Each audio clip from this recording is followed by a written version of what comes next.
장지연은 시어머니가 앉아 계신 거실을 지나가면서 습관적으로 몸을 웅크렸다. 결혼 10년 차. 어느덧 39이 된 지금까지도 이 집에서 편히 숨 쉬어본 적이 없었다. 시어머니 박순자 여사는 언제나 그 자리, 창가 옆 안락 의자에 앉아 무표정한 얼굴로 밖을 내다보고 계셨다. 11월의 차가운 햇살이 시어머니의 얼굴을 비췄지만 그 표정은 햇살보다 더 차가웠다. 어머님, 식사 준비됐어요. 지연이 조심스럽게 말을 건넸다. 목소리가 떨리는 것을 숨기려 애썼지만 긴장감은 여전했다. 시어머니는 천천히 고개를 돌렸다. 눈빛 하나 주지 않은 채 짧은 고갯짓만 했다. 대답도 미소도 없었다. 마치 투명인간을 대하듯. 지연은 익숙한 냉기에 가슴 한편이 서늘해지는 걸 느끼며 부엌으로 돌아갔다. 10년이 지났지만 여전히 이 냉랭함에 익숙해지지 않았다. 오히려 시간이 갈수록 더 깊은 상처로 남았다. 부엌에서 혼자 식탁을 차리며 지연은 한숨을 쉬었다. 남편 준혁은 요즘 회사 일로 바쁘다며 집에 거의 들어오지 않았다. 솔직히 말하면 집에 오기 싫은 거였다. 시어머니와 아내 사이의 냉랭한 공기를 견디기 힘들어했다. 여보, 오늘도 늦는다. 회식 있어. 문자 메시지가 울렸다. 지연은 핸드폰을 내려놓고 쓸쓸하게 웃었다. 결국 오늘도 시어머니와 단둘이 저녁을 먹어야 했다. 저녁 식탁에 둘러앉았지만 침묵만 흘렀다. 숟가락과 젓가락이 그릇에 닿는 소리만 들렸다. 지연은 반찬을 권하려다가도 시어머니의 차가운 시선이 느껴져 입을 다물곤 했다. 어머님, 이 나물 어머님 좋아하시는 거라고 해서 특별히 만들었어요. 많이 드세요. 지연이 용기 내어 말했다. 시어머니는 나물을 한 젓가락 집어 입에 넣더니 곧바로 젓가락을 놓았다. 배부르다. 단 3글자였다. 지연은 가슴이 철렁 내려앉았다. 아직 반도 안 드셨는데 배부르다고 했다. 시어머니의 목소리는 날카로웠다. 지연은 더 이상 말을 잇지 못했다. 시어머니가 자리에서 일어나 방으로 들어가는 뒷모습을 바라보며 지연은 눈물을 참았다. 혼자 남은 식탁을 바라보니 또다시 가슴속에 돌덩이가 내려앉았다. 정성껏 만든 음식들이 거의 그대로 남아있었다. 지연은 혼자 식사를 마치고 설거지를 하며 눈물을 흘렸다. 찬물에 손을 씻으며 눈물도 함께 씻어냈다. 대체 내가 뭘 잘못했을까?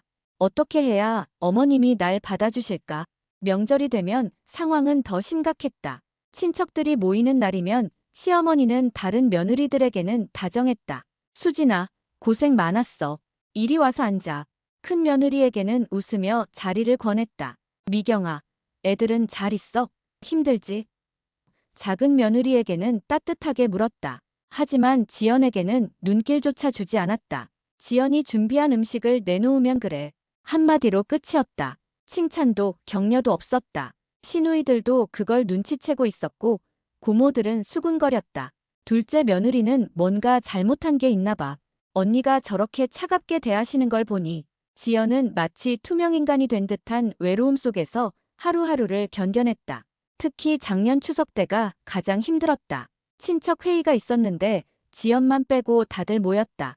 가족 얘기니까 당신은 빠져. 준혁이 미안한 듯 말했다. 나도 가족인데. 지연은 항변했지만 준혁은 난처한 표정을 지었다. 엄마 뜻이야. 나도 어쩔 수 없어. 그날 밤 지연은 혼자 방에서 울었다. 결혼 10년 차인데도 여전히 가족으로 인정받지 못한다는 사실이 너무 아팠다. 밤이 되어 혼자 누운 침대에서 지연은 천장을 바라보며 눈물을 흘렸다. 준혁은 오늘도 회식이라며 늦게 들어온다고 문자를 보냈다. 시어머니의 방에서는 어둠만 새어나왔다. 지연은 자신이 이 집에서 정말 가족인지 아니면 그저 집안일을 해주는 사람일 뿐인지 혼란스러웠다. 상속 문제가 있을 때마다 시어머니는 지연을 철저히 배제했고 중요한 가족 회의에도 그녀를 부르지 않았다. 심지어 시아버지 기일에도 지연만 제사 준비해서 제외되곤 했다. 왜 나만 이렇게 미워하시는 걸까? 내가 뭘 잘못했지? 지연은 베개에 얼굴을 묻으며 소리 없이 울었다. 시집 올 때 친정 어머니가 했던 말이 떠올랐다. 지연아, 시어머니한테 잘해. 나중에 다 돌아온단다. 하지만 10년 동안 최선을 다해 잘했는데도 돌아온 건 냉대뿐이었다. 10년이란 시간이 흘렀지만 시어머니의 마음은 여전히 굳게 닫혀 있었고 지연은 그 문을 두드릴 용기조차 잃어가고 있었다. 때로는 이 집을 떠나고 싶다는 생각도 했지만 사랑하는 남편과 헤어질 수는 없었다. 그저 하루하루 참고 견디는 것이 전부였다. 10월 어느 날 시댁에 큰일이 터졌다. 시아빠가 남긴 유산 문제로 친척들 간의 갈등이 불거진 것이다. 저녁 식사를 준비하던 지연은 현관문이 거칠게 열리는 소리를 들었다. 형님, 계십니까? 고모부의 큰 목소리가 거실을 채웠다. 작은아버지도 함께였다. 두 사람은 술 냄새를 풍기며 거실로 들어왔다. 시어머니는 안락 의자에서 일어나 차갑게 그들을 맞았다. 무슨 일이십니까? 약속도 없이 이렇게 오시면 곤란합니다. 형님, 이건 공평하지 않습니다. 아버지 유산을 형님 혼자 다 가져가시려는 겁니까? 작은아버지의 목소리에는 분노가 섞여 있었다. 우리도 권리가 있어요. 법적으로 우리 몫이 있다고요. 고모부가 테이블을 쾅 내리쳤다. 지연은 부엌 문틈으로 그 광경을 지켜보며 얼어붙었다. 시어머니는 여전히 냉정한 표정이었다. 법적으로 이미 정해진 일입니다. 변호사와 상담했고 유언장도 명확합니다. 더 이상 말씀하지 마세요. 유언장이요? 그게 진짜인지 어떻게 압니까? 작은아버지가 소리쳤다. 형님이 조작한 거 아니에요?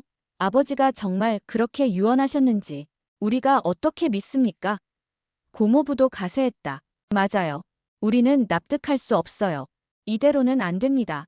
형님이 유산을 공평하게 나누지 않으면 우리도 가만히 있지 않을 겁니다. 위협의 뉘앙스가 역력했다. 시어머니는 한 발짝도 물러서지 않았다. 나가주십시오. 더 이상 할 말이 없습니다. 좋습니다. 우리도 각오했어요. 고모부가 가방에서 서류를 꺼냈다. 이건 소송 예고장입니다. 변호사 선임했습니다. 법정에서 봅시다.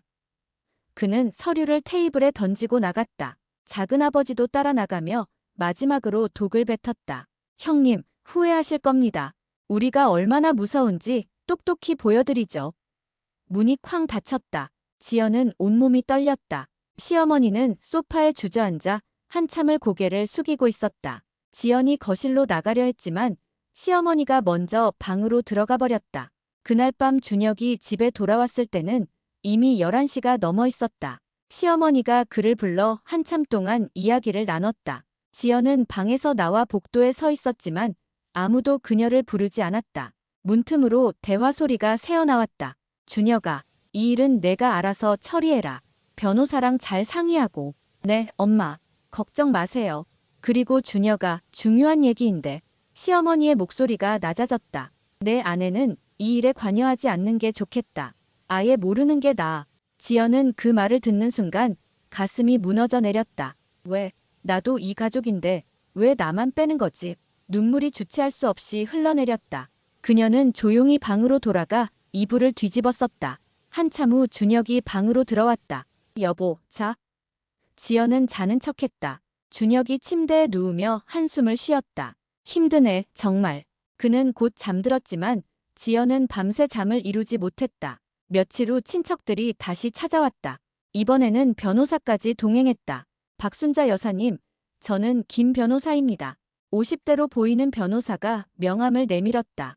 의뢰인들의 정당한 권리를 찾기 위해 왔습니다. 합의를 권고합니다. 시어머니는 명함도 받지 않았다. 우리 측 변호사와 연락하세요. 저와는 더 이상 대화할 게 없습니다. 고모부가 나섰다.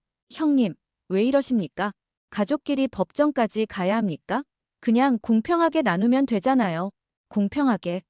시어머니의 목소리에 처음으로 감정이 섞였다. 당신들이 아버님 돌아가시기 전 10년 동안 한 번이라도 찾아뵌 적 있습니까? 병원비 한 푼이라도 보탠 적 있습니까? 이제 와서 권리를 주장하는 게 공평합니까? 작은아버지가 반박했다. 그건 형님이 독차지하려고 우리를 멀리한 거잖아요. 아버지 만나지도 못하게 했으면서. 거짓말 마십시오. 시어머니의 목소리가 떨렸다. 당신들이 돈 달라고 난동부려서 아버님이 당신들을 거부하신 겁니다. 실랑이는 1시간 넘게 계속됐다. 지연은 부엌에 숨어 떨고 있었다. 혼자서 이 모든 상황을 감당해야 하는 것이 너무 무서웠다. 결국 변호사는 법정에서 뵙겠습니다라는 말을 남기고 떠났다. 친척들도 험한 말을 내뱉으며 나갔다. 형님, 각오하세요. 우리가 이길 겁니다. 그리고 형님 집안도 가만두지 않을 겁니다. 특히 그 며느리. 고모부가 지연을 향해 의미심장한 눈빛을 보냈다. 지연은 등골이 오싹했다. 저녁이 되어 준혁이 돌아왔을 때 지연은 용기를 내어 물었다. 여보, 무슨 일이야? 심각한 것 같은데 나도 도울 수 있는 게 있으면 말해줘. 하지만 준혁은 피곤한 얼굴로 고개를 저었다. 괜찮아. 엄마랑 내가 알아서 할게. 당신은 신경 쓰지 마. 하지만 나도 가족인데 당신은 몰라도 돼.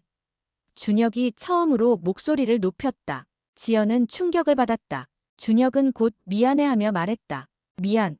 너무 예민했어. 그냥 복잡한 일이야. 당신은 걱정하지 마. 지연은 더욱 깊은 외로움에 빠져들었다. 이 집에서 자신은 정말 투명인간이었다. 아무도 자신을 필요로 하지 않았고 아무도 자신을 가족으로 대하지 않았다. 밤마다 혼자 울면서 이 집을 떠나야 하나 고민했지만 사랑하는 남편과 헤어질 용기는 나지 않았다. 그저 시어머니가 왜 자신을 이토록 미워하는지, 왜 이 모든 일에서 자신을 배제하는지 그 이유만이라도 알고 싶었다. 하지만 물어볼 용기조차 없었다. 시어머니의 차가운 눈빛이 너무 무서웠다. 11월의 어느 차가운 아침이었다. 지연은 평소처럼 6시에 일어나 아침 식사를 준비했다. 시어머니는 늘 7시에 일어나시니까 그 전에 모든 걸 준비해 놓아야 했다. 식탁을 차리고 밥을 푸고 국을 데웠다. 7시가 되었지만 시어머니가 나오지 않았다. 평소와 다른 일이었다. 시어머니는 정확한 분이셔서 단 한 번도 늦게 일어나신 적이 없었다. 7시 10분이 되었고 지연은 점점 불안해졌다. 어머님, 아침 드세요. 지연이 시어머니 방문 앞에서 조심스럽게 불렀다. 대답이 없었다. 어머님? 다시 불렀지만 여전히 침묵뿐이었다. 지연은 이상한 예감에 가슴이 두근거렸다. 떨리는 손으로 문손잡이를 잡았다. 평소라면 허락 없이 시어머니 방문을 열 엄두도 못 냈지만 이상한 예감을 떨칠 수 없었다. 문을 열자 충격적인 광경이 펼쳐졌다. 시어머니가 침대와 화장대 사이 바닥에 쓰러져 있었다. 어머님!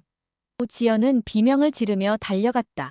시어머니는 의식이 없었고 얼굴 왼쪽이 심하게 일그러져 있었다. 입에서는 침이 흘러나오고 있었다. 어머님, 정신 차리세요. 지연은 시어머니를 흔들었지만 반응이 없었다. 맥박을 짚어보니 미약하게 뛰고 있었다. 지연은 급히 핸드폰을 꺼내 119에 전화를 걸었다. 여보세요. 응급 상황이에요. 시어머니가 쓰러지셨어요. 의식이 없으세요. 그녀의 목소리는 울음으로 떨렸다. 주소는 서울시 강남구. 손이 너무 떨려서 주소를 제대로 말하기도 어려웠다. 네, 진정하시고요. 환자 상태를 말씀해 주세요. 119 상담원의 차분한 목소리가 들렸다. 60대 여성이고요. 의식이 없고 얼굴이 일그러져 있어요. 침을 흘리고 계세요. 알겠습니다. 뇌졸중 의심됩니다. 절대 환자를 움직이지 마시고 구급차가 10분 안에 도착할 겁니다. 지연은 전화를 끊고 시어머니 옆에 앉았다. 어머님, 괜찮아요. 곧 구급차 와요. 버티세요. 그녀는 시어머니의 손을 잡았다. 차가웠다. 너무 차가웠다. 지연은 준혁에게도 급히 전화를 걸었다. 여보, 어머님이 쓰러지셨어. 지금 119 불렀어. 빨리 와. 준혁의 놀란 목소리가 들렸다. 뭐라고? 지금 가고 있어. 10분이면 도착해. 지연은 시어머니의 이마를 쓰다듬으며 눈물을 흘렸다. 어머님, 저예요. 지연이에요. 정신 차리세요. 제발요. 시어머니는 여전히 반응이 없었다. 지연은 그때 깨달았다. 자신이 시어머니를 얼마나 필요로 하는지. 비록 차갑게 대하셨지만 그래도 이 집의 중심은 시어머니였다. 구급차 사이렌 소리가 들렸다. 구급대원들이 달려 들어왔다. 환자분 여기 계십니까? 네, 여기요. 지연이 안내했다. 구급대원들은 신속하게 시어머니의 상태를 체크했다. 급성 뇌졸중 의심됩니다. 즉시 병원으로 이송해야 합니다. 그들은 시어머니를 들것에 옮겼다. 보호자분 함께 타세요. 지연은 급히 가방을 챙겨 구급차에 올랐다. 구급차가 출발하고 사이렌이 울렸다. 차 안에서 구급대원은 계속 시어머니의 활력 징후를 체크했다. 혈압이 너무 높습니다. 빨리 가야 해요. 병원에 도착하자 의료진이 대기하고 있었다. 급성 뇌경색 의심 환자 들어갑니다. 시어머니는 응급실로 실려갔다. 지연은 응급실 밖에서 기다렸다. 온몸이 떨렸다. 30분 후 준혁이 헐레벌떡 달려왔다. 엄마는 안에 계세요. 의사 선생님들이 검사하고 계세요. 지연은 남편의 품에 안겨 울음을 터뜨렸다. 어머님이 너무 차갑게 쓰러져 계셨어. 1시간 후 의사가 나왔다. 40대로 보이는 신경외과 전문의였다. 보호자분들이십니까? 네, 저는 아들이고 이쪽은 며느리입니다. 환자분 급성 뇌경색입니다. 뇌혈관이 막혀서 뇌세포가 손상된 상태입니다. 빨리 발견하셔서 다행이지만 상태가 심각합니다. 즉시 수술을 해야 합니다. 혈전 제거술을 시행해야 하는데 동의서에 서명해 주셔야 합니다. 의사는 심각한 표정이었다. 생존율은요? 준혁이 떨리는 목소리로 물었다. 현재 상태로는 60% 정도입니다. 하지만 수술하지 않으면 거의 희망이 없습니다. 지연과 준혁은 동의서에 서명했다. 시어머니는 수술실로 들어갔다. 수술실 문이 닫히는 순간 지연은 주저앉았다. 제발 살아나세요, 어머님. 그녀는 두 손을 모으고 기도했다. 그토록 자신을 미워하던 사람이었지만 막상 이렇게 생사의 기로에 서 계시니 가슴이 무너지는 것 같았다. 아직 묻지 못한 질문들이 너무 많았다. 왜 저를 미워하셨는지 듣고 싶었는데. 지연은 복도 의자에 앉아 하염없이 눈물을 흘렸다. 수술은 5시간이나 걸렸다. 지연과 준혁은 수술실 밖 복도에서 기다렸다. 한 발짝도 움직이지 못하고 밥도 먹지 못한 채 그저 기다렸다. 오후 3시가 되어서야 수술실 문이 열렸다. 의사가 피곤한 얼굴로 나왔다. 마스크를 벗으며 말했다. 수술은 성공적으로 끝났습니다. 혈전을 제거했고 뇌압도 안정시켰습니다. 하지만 의사는 잠시 말을 멈췄다. 환자분이 의식을 회복할지는 미지수입니다. 뇌 손상이 상당합니다. 중환자실에서 경과를 지켜봐야 합니다. 얼마나 기다려야 하나요? 준혁이 물었다. 최소 일주일은 지켜봐야 합니다. 72시간이 고비입니다. 그 시간을 넘기면 희망이 있습니다.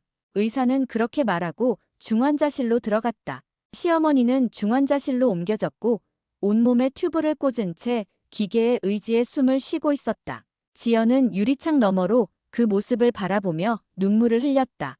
그렇게 강하고 차갑던 시어머니가 이렇게 연약한 모습으로 누워 계시다니 믿기지 않았다. 저녁이 되었다. 준혁은 지쳐서 의자에 앉아 고개를 떨구고 있었다. 지연이 남편의 어깨를 토닥이며 말했다. 여보, 내가 집에 가서 어머님 옷이랑 필요한 것들 좀 챙겨올게. 당신은 여기 있어. 응, 고마워. 준혁은 힘없이 대답했다. 지연은 택시를 타고 집으로 돌아갔다. 텅 빈 집은 더욱 쓸쓸했다. 거실에는 아침에 차려놓고 그대로 있는 식탁이 보였다. 지연은 식탁을 치우고 시어머니 방으로 들어갔다. 방문을 열자 시어머니의 향수 냄새가 났다. 지연은 잠시 멈춰서서 눈물을 닦았다. 어머님, 꼭 돌아오셔야 해요. 그녀는 옷장을 열고 시어머니가 좋아하시던 옷들을 꺼냈다. 속옷, 양말, 가디건 하나하나 챙기며 눈물이 계속 흘렀다. 화장대 서랍을 열어 시어머니가 매일 바르시던 핸드크림과 립밤을 챙겼다. 그때 서랍 깊숙한 곳에서 뭔가 딱딱한 것이 손에 잡혔다. 작은 금고였다. 금고는 20cm x 15cm 정도 크기의 작은 것이었다. 자물쇠가 채워져 있었다. 지연은 망설였다. 시어머니의 개인 물건을 함부로 열어봐도 되는 걸까? 하지만 혹시 중요한 서류나 필요한 것이 있을 수도 있다는 생각이 들었다. 주변을 더 찾아보니 서랍 안쪽 작은 주머니에 열쇠가 있었다. 지연은 떨리는 손으로 금고를 열었다. 금고 안에는 오래된 편지들이 가지런히 정리되어 있었다. 편지 봉투에는 날짜가 적혀 있었다. 가장 오래된 것은 10년 전, 자신이 결혼하기 직전의 날짜였다. 지연은 바닥에 앉아 첫 번째 편지를 펼쳤다. 시어머니의 친필이었다. 글씨가 떨려 있었다. 준혁아, 엄마가 이 편지를 쓰는 건 너에게 미리 말해두고 싶은 게 있어서야. 내일이면 내가 지연이와 결혼하는구나. 엄마는 너무 기쁘지만 동시에 두렵다. 우리 집안의 저주 같은 유산 문제가 너희 부부에게까지 영향을 미칠까봐 밤잠을 이루지 못했단다. 작은아버지와 고모부가 아버님 돌아가신 후부터 돈 때문에 우리 집을 괴롭히기 시작했어. 변호사를 앞세워 소송을 걸고 협박 전화를 하고 심지어 사채업자까지 보냈지. 지연은 숨이 막혔다. 편지를 계속 읽어 내려갔다. 준혁아, 엄마는 결정했어. 지연이만큼은 이 지옥에서 지키기로.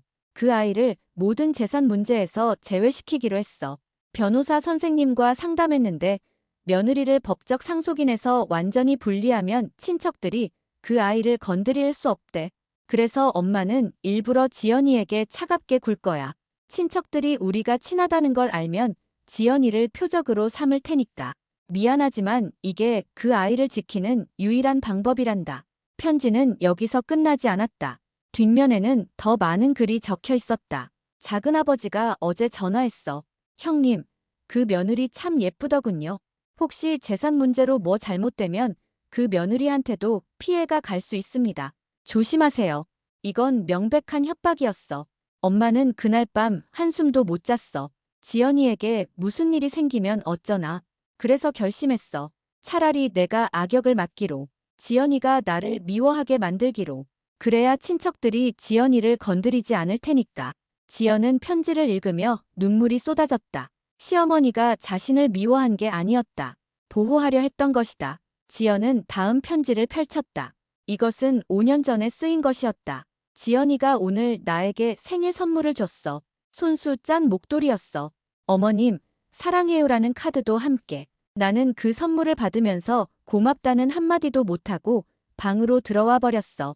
지연이의 실망한 얼굴이 지금도 눈에 선해. 하지만 나는 참아야 했어. 따뜻하게 대하고 싶었지만 친척들이 지켜보고 있었거든. 지연아, 미안하다. 정말 미안하다. 다음 편지에는 더욱 구체적인 내용이 적혀 있었다. 3년 전 것이었다. 오늘 작은아버지가 집에 쳐들어왔어. 술에 취해서 소리를 지르고 협박을 했어. 유산을 나누지 않으면 내 며느리를 망가뜨리겠다. 그 여자가 횡령했다고 소문을 퍼뜨리고 민사소송을 걸어서 빚더미에 앉히겠다. 나는 그때 결심을 더 굳혔어. 지연이를 상속 문제에서 완전히 배제하기로. 모든 가족회의에서도 제외하기로. 서류에도 이름을 올리지 않기로. 그래야 법적으로 아무 연관이 없어서 친척들이 건드릴 수 없거든.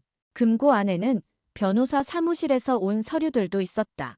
지연은 그것들을 하나하나 펼쳐봤다. 친척들이 시어머니를 상대로 제기한 소송 자료였다. 재산분할 청구 소송, 유언장 무효 소송, 여러 건의 소송이 진행 중이었다. 그리고 협박 문자 프린트물도 있었다. 형님, 마지막 경고합니다. 재산 나누지 않으면 며느리 사업체를 망가뜨리겠습니다. 지연은 손이 떨렸다. 자신은 사업을 한 적도 없는데 친척들은 거짓으로라도 자신을 표적으로 삼으려 했던 것이다. 또 다른 편지가 있었다. 1년 전 것이었다. 오늘 지연이가 울고 있는 걸 봤어. 부엌에서 혼자 설거지하면서 우는 거야. 내가 너무 차갑게 대해서 상처받았나 봐. 가슴이 찢어지는 것 같았어. 안아주고 싶었어. 미안하다, 사랑한다고 말하고 싶었어. 하지만 참았어. 지연이를 지키기 위해서는 내가 악역을 계속 맡아야 하니까. 지연아, 용서해주렴. 언젠가는 진실을 말할 수 있는 날이 오겠지. 그때까지 참아다오. 엄마는 너를 진짜 딸처럼 사랑한단다. 지연은 바닥에 주저앉아 울음을 터뜨렸다. 10년 동안 쌓였던 오해와 상처가 한순간에 녹아내렸다. 시어머니는 자신을 미워한 게 아니라 자신을 지키기 위해 희생한 것이었다. 어머님, 어머님. 지연은 편지를 가슴에 꼭 안고 흐느꼈다. 미안해요, 어머님. 저는 몰랐어요. 정말 몰랐어요. 어머님이 저를 지켜주고 계셨다는 걸. 지연은 금고 안의 모든 편지와 서류를 하나하나 읽었다. 밤이 깊어가고 있었지만 그녀는 멈출 수 없었다. 거기에는 지난 10년간의 시어머니의 고통이 고스란히 담겨 있었다. 한 편지에는 이렇게 적혀 있었다. 오늘 고모부가 또 전화했다. 형님, 생각해 보셨어요? 안 그러면 며느리 직장에 소문 퍼뜨릴 겁니다. 그 여자가 시댁 돈 횡령했다고. 나는 전화를 끊고 한참을 울었다. 이런 악마 같은 사람들로부터 어떻게 지연이를 지킬 수 있을까? 다른 편지에는 더 충격적인 내용이 있었다. 변호사 선생님과 긴 상담을 했다. 선생님 말씀이 며느리를 법적 상속 구조에서 완전히 분리하는 게 최선이라고 하셨다. 가족회의에도 참석시키지 말고 재산 관련 서류에도 이름을 올리지 말고 심지어 가족으로서의 친밀도도 보이지 말라고 하셨다. 그래야 나중에 친척들이 며느리를 상대로 소송을 걸어도 아무 관련 없는 사람이라고 증명할 수 있대. 나는 그날 밤 지연이 방문 앞에 서서 한참을 울었다. 미안하다, 지연아. 정말 미안하다. 병원 영수증들도 있었다. 시어머니는 정신건강의학과 치료를 받고 있었다. 진단명은 스트레스성 불안장애 및 우울증이었다. 처방전에는 항우울제와 수면제가 적혀 있었다. 2년 전부터 치료를 받아오셨던 것이다. 약 봉투에 적힌 메모에는 이런 글이 있었다. 준혁이와 지연이가 걱정할까봐 병원 다니는 것도 숨기고 있다. 약은 밤에 몰래 먹는다. 수면제 없이는 잠을 잘 수가 없다. 매일 밤 악몽을 꾼다. 지연이가 친척들한테 괴롭힘 당하는 꿈. 제발 그런 일이 없기를. 또 다른 편지에는 시어머니의 절절한 심정이 담겨 있었다. 오늘 명절이었다. 친척들이 다 모였는데 나는 일부러 지연이에게만 차갑게 대했다. 다른 며느리들한테는 웃어주고 선물도 줬지만 지연이에게는 눈길도 주지 않았다. 지연이의 상처받은 눈빛을 보는 게 너무 괴로웠다. 하지만 그래야 했다. 작은아버지 부부가 지켜보고 있었거든. 형님은 둘째 며느리를 별로 안 좋아하시나 봐요라고 수군대는 소리가 들렸다. 좋아. 그렇게 알아라. 그래야 지연이를 건드리지 않을 테니까. 지연은 자신이 얼마나 무지했는지, 얼마나 이기적으로 상처받고 있었는지 깨달았다. 시어머니는 자신을 지키기 위해 온몸으로 방패가 되어주셨는데 자신은 그저 미움만 느끼고 있었다. 한 편지에는 이런 내용도 있었다. 오늘 변호사한테서 연락이 왔다. 작은아버지 측에서 새로운 소송을 준비 중이래. 이번에는 지연이가 시어머니를 조종해서 재산을 독차지하려 한다는 내용으로 소송을 걸겠다는 거야. 말도 안 되는 소리지만 법정에 서게 되면 지연이가 얼마나 고통받겠어. 나는 절대 그럴 수 없어. 그래서 더욱 철저하게 지연이를 배제하기로 했다. 편지들 사이에는 사진도 있었다. 지연이 모르게 찍은 사진들이었다. 지연이 부엌에서 요리하는 모습, 거실을 청소하는 모습, 꽃을 가꾸는 모습. 사진 뒷면에는 메모가 적혀 있었다. 우리 지연이, 오늘도 예쁘다. 지연이가 만든 음식, 세상에서 제일 맛있다. 지연이 웃는 모습 보니 행복하다. 시어머니는 몰래 지연을 사랑하고 있었던 것이다. 지연은 사진을 보며 또다시 눈물을 흘렸다. 금고 맨 밑바닥에는 가장 최근에 쓴 편지가 있었다. 날짜는 불과 일주일 전이었다. 드디어 끝났다. 변호사 선생님이 연락 주셨다. 모든 소송에서 우리가 이겼다. 법원이 친척들의 주장을 모두 기각했대. 이제 그들은 더 이상 우리를 괴롭히지 못해. 10년 만이야. 10년 만에 이 악몽이 끝났어. 이제야 지연이에게 진실을 말할 수 있을 것 같아. 그동안 참 미안했다. 내일 지연이를 불러서 다 이야기해야지. 내가 왜 그랬는지, 얼마나 그 아이를 사랑하는지. 금고에 있는 모든 편지를 보여주고 싶어. 그리고 안아주고 싶어. 미안하다, 사랑한다고 말하고 싶어. 하지만 시어머니는 그 내일을 맞이하지 못했다. 편지를 쓰신 그날 밤에 쓰러지신 것이다. 지연은 편지를 꼭 붙잡고 오열했다. 어머님, 깨어나세요. 제발 깨어나세요. 제가 다 알았어요. 이제 다 알았다고요. 어머님이 저를 얼마나 사랑하셨는지 알았어요. 제발 깨어나서 제 얘기 들어주세요. 저도 사랑한다고 말하고 싶어요. 어머님, 지연은 편지를 모두 가방에 넣고 병원으로 달려갔다. 새벽 3시였지만 그녀는 한시라도 빨리 시어머니 곁으로 가고 싶었다. 병원에 도착한 지연은 중환자실 앞에서 기다리고 있던 준혁을 발견했다. 왜 이렇게 늦었어? 걱정했잖아. 준혁이 물었다. 지연은 가방에서 편지들을 꺼내 남편에게 건넸다. 여보, 이거 읽어봐. 어머님이 쓰신 거야. 준혁은 편지를 받아 읽기 시작했다. 첫 줄을 읽자마자 그의 얼굴이 굳어졌다. 이게 무슨... 그는 계속 편지를 읽어 내려갔다. 편지를 다 읽은 준혁의 눈에서 눈물이 흘러내렸다. 엄마가 이런 일을 혼자 겪고 계셨다니. 준혁은 충격에 빠진 표정이었다. 나는 몰랐어. 전혀 몰랐어. 엄마가 왜 당신한테 차갑게 구는지. 지연은 남편의 손을 잡았다. 여보, 어머님은 나를 지키려고 일부러 그러신 거였어. 친척들이 나를 괴롭힐까봐. 나는 그동안 어머님을 오해했어. 미워하기까지 했어. 너무 죄송해. 지연은 울먹였다. 준혁도 아내를 안으며 눈물을 흘렸다. 미안해, 당신. 나도 몰랐어. 나도 더 잘 챙겼어야 했는데. 둘은 중환자실 앞에서 시어머니를 바라보았다. 의식이 없는 시어머니는 여전히 기계의 의지에 숨을 쉬고 있었다. 각종 모니터에는 심박수와 혈압, 산소 포화도가 표시되고 있었다. 지연은 유리창에 손을 대고 속삭였다. 어머님, 저예요. 지연이에요. 편지 봤어요. 다 읽었어요. 어머님이 저를 왜 그렇게 대하셨는지 이제 다 알았어요. 미안해요. 제가 오해했어요. 어머님은 저를 사랑하셨던 거죠. 지키려고 하셨던 거죠. 눈물이 유리창을 타고 흘러내렸다. 제발 깨어나세요. 어머님께 직접 고맙다고 말씀드리고 싶어요. 사랑한다고 말씀드리고 싶어요. 제발. 지연의 목소리는 흐느낌으로 떨렸다. 준혁도 옆에서 눈물을 닦으며 말했다. 엄마, 저도 몰랐어요. 죄송해요. 제가 더 관심을 가졌어야 했는데. 엄마 혼자 너무 힘드셨죠? 이제 저희가 지킬게요. 깨어나세요. 며칠이 지났지만 시어머니의 상태는 나아지지 않았다. 72시간의 고비를 넘겼지만 여전히 의식은 돌아오지 않았다. 의사는 더 기다려봐야 한다고만 했다. 지연은 매일 병원에 와서 시어머니 곁을 지켰다. 면회 시간마다 중환자실에 들어가 시어머니 손을 잡고 이야기했다. 어머님, 오늘은 어머님이 좋아하시던 국을 끓였어요. 깨어나시면 꼭 드셔야 해요. 어머님, 날씨가 참 좋아요. 같이 산책 가고 싶어요. 지연은 편지를 낭독해드리기도 했다. 어머님, 이 편지 제가 읽었어요.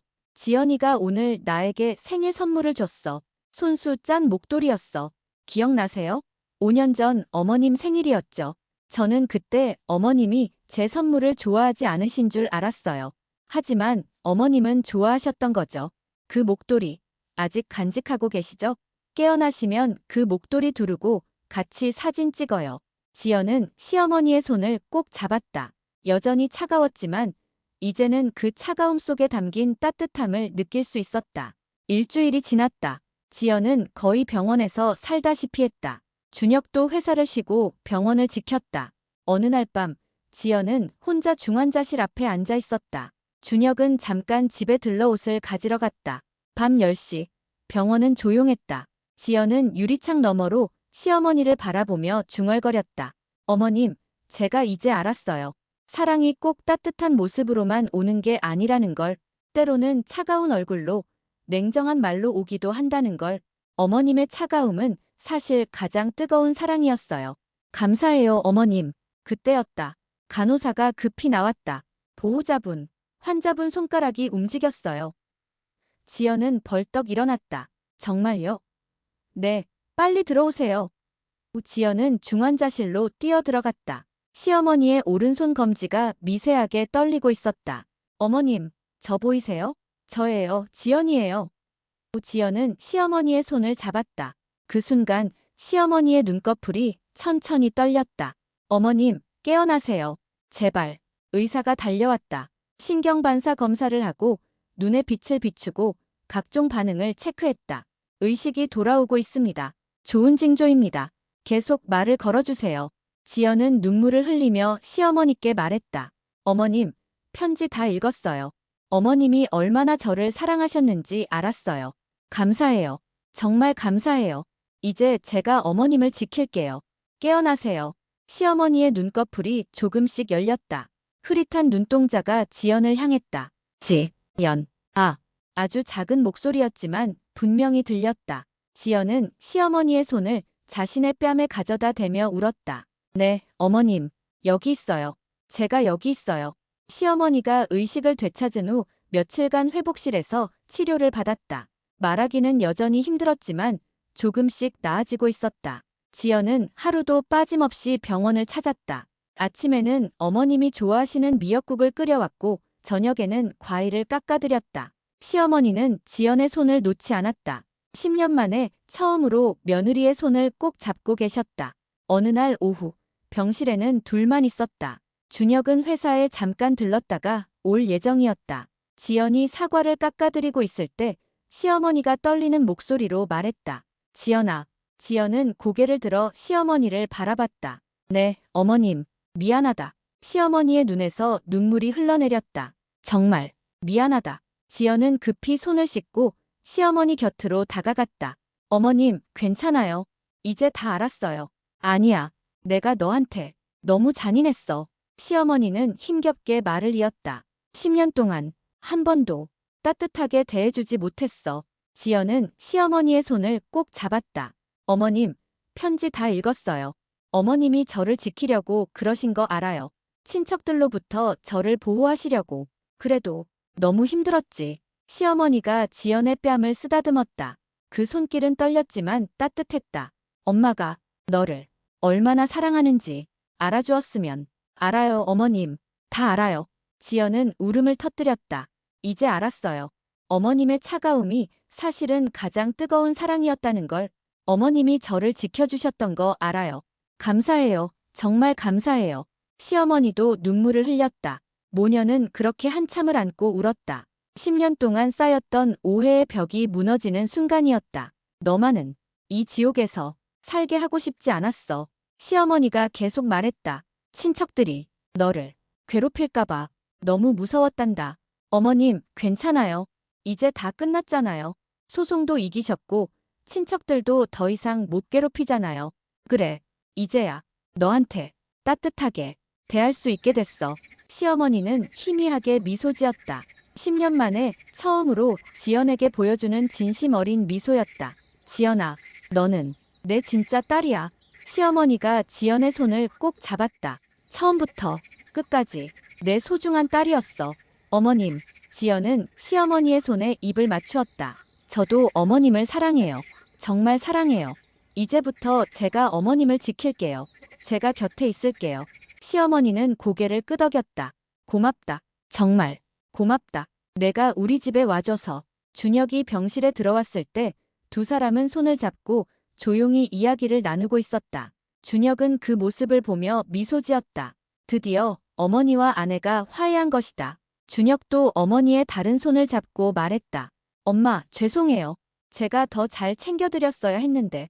엄마 혼자 너무 힘드셨죠? 시어머니는 고개를 저었다. 아니야. 너희 둘 다 내 자랑이야. 착한 아들, 착한 며느리. 엄마, 이제 다 털어놓으세요. 더 이상 혼자 짐 지지 마세요. 우리가 함께 할게요. 준혁이 말했다. 시어머니는 눈물을 흘리며 고개를 끄덕였다. 고맙다. 너희 둘이 있어서. 가족은 그렇게 한참을 함께 울었다. 10년 동안 쌓였던 오해와 상처가 모두 녹아내리는 순간이었다. 병실 창문으로 따뜻한 오후 햇살이 들어왔다. 마치 축복처럼. 시어머니는 지연을 바라보며 힘겹게 말을 이었다. 지연아, 금고에 사진들 봤니? 네, 어머님. 봤어요. 그 사진들은 내가 몰래 찍은 거야. 너를 보는 게 너무 행복해서. 지연은 다시 눈물을 흘렸다. 어머님, 저도 몰랐어요. 어머님이 저를 그렇게 지켜봐 주셨다는 걸.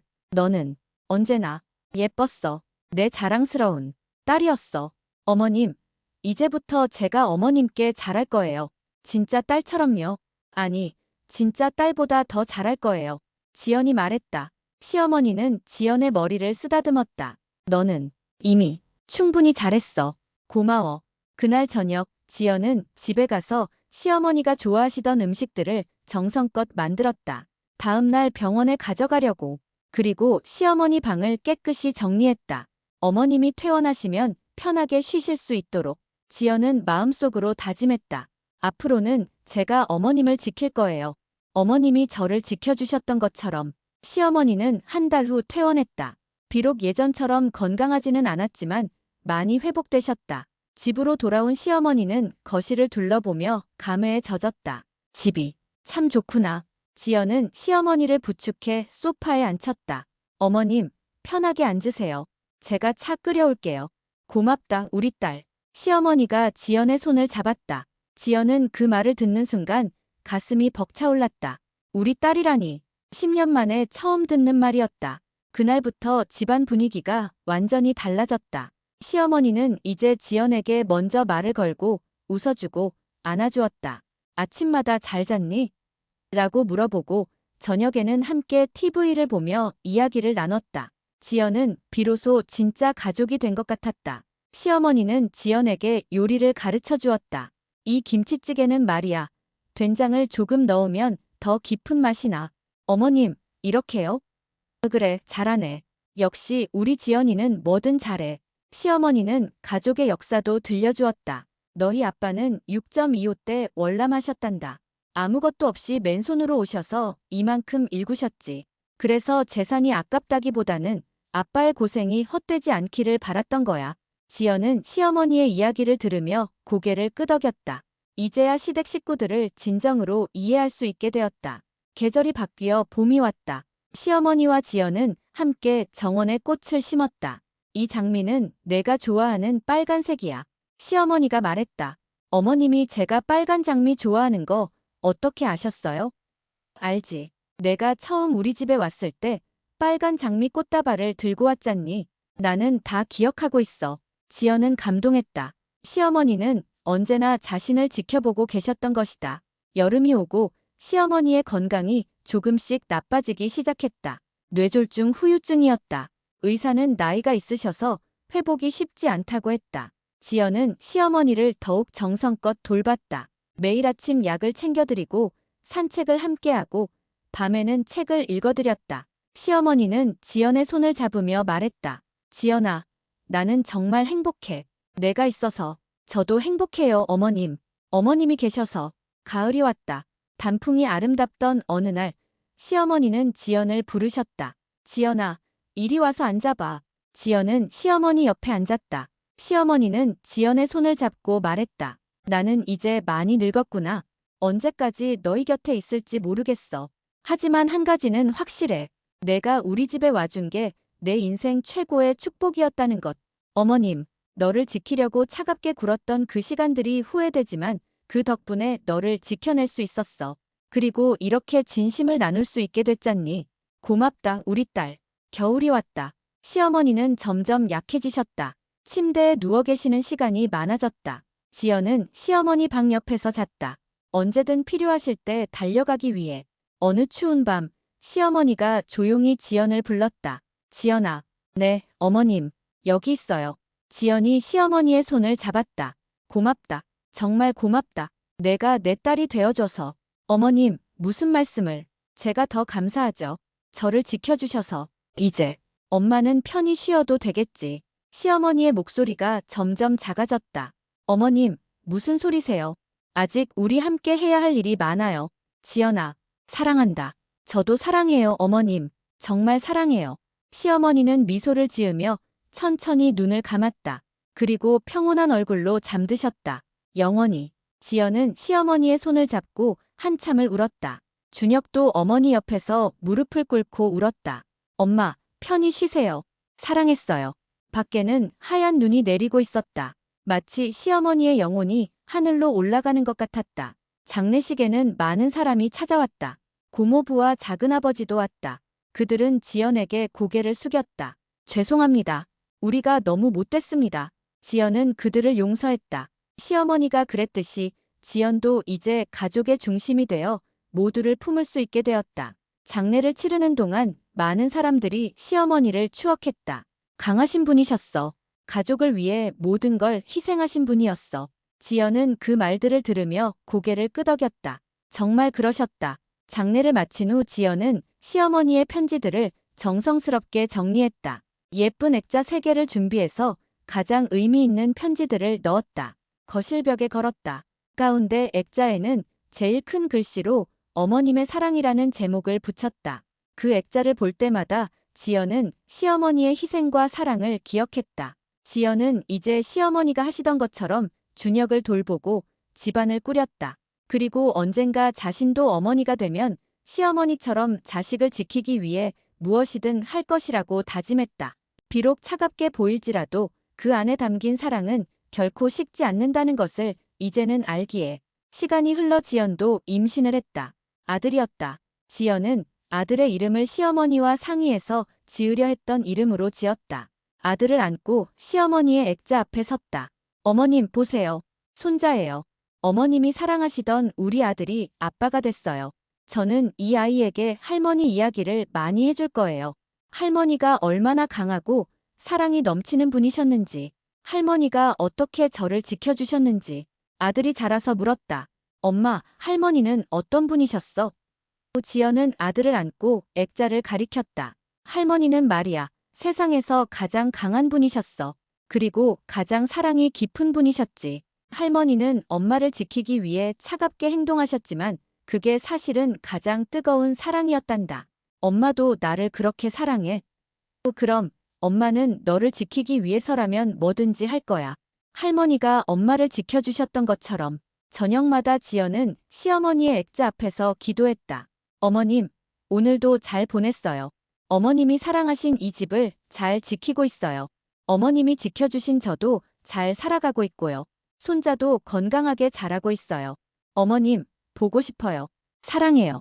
준혁은 아내의 옆에 앉아 함께 기도했다. 엄마, 저희 잘 지내고 있어요. 걱정 마세요. 몇 년 후, 지연도 며느리를 맞이하게 되었다. 지연은 며느리에게 따뜻하게 대했다. 그리고 시어머니의 이야기를 들려주었다. 우리 어머님은 말이야, 저를 지키기 위해 차갑게 대하셨어. 하지만 그게 가장 큰 사랑이었지. 나는 너에게 따뜻하게 대할 거야. 하지만 언제나 기억해. 진짜 사랑은 때로 이상한 모습으로 다가오기도 한다는 것을. 며느리는 지연의 이야기를 들으며 눈물을 흘렸다. 어머님, 감동적이에요. 지연은 거실 액자를 보며 생각했다. 어머님, 덕분에 진짜 가족이 뭔지 알았어요. 그것은 혈연이 아니라 희생과 사랑이에요. 서로를 위해 아픔을 감당하고 오해 속에서도 끝까지 지키려는 마음이에요. 어머님은 떠나셨지만 어머님의 사랑은 여전히 이 집을 감싸고 있어요. 저도 그 사랑을 이어갈게요. 약속할게요. 매일 아침 지연은 일어나서 창가를 바라보며 생각했다. 어머님, 보고 계시죠? 저 잘 지내고 있어요. 어머님 덕분에 진짜 가족이 뭔지 알았어요. 감사합니다. 그리고 사랑합니다. 햇살이 거실로 들어와 액자를 비췄다. 마치 시어머니가 웃고 계시는 것 같았다. 혹시 여러분 중에도 오해 속에 살고 계신 분이 있나요? 때로는 차가운 태도 뒤에 따뜻한 마음이 숨어 있을 수도 있습니다. 진실을 알기 전에 포기하지 마세요. 사랑은 때로 이상한 모습으로 다가오기도 하니까요. 그리고 진짜 가족은 혈연이 아니라 서로를 위해 희생하고 지켜주는 마음에서 시작된다는 걸 기억하세요.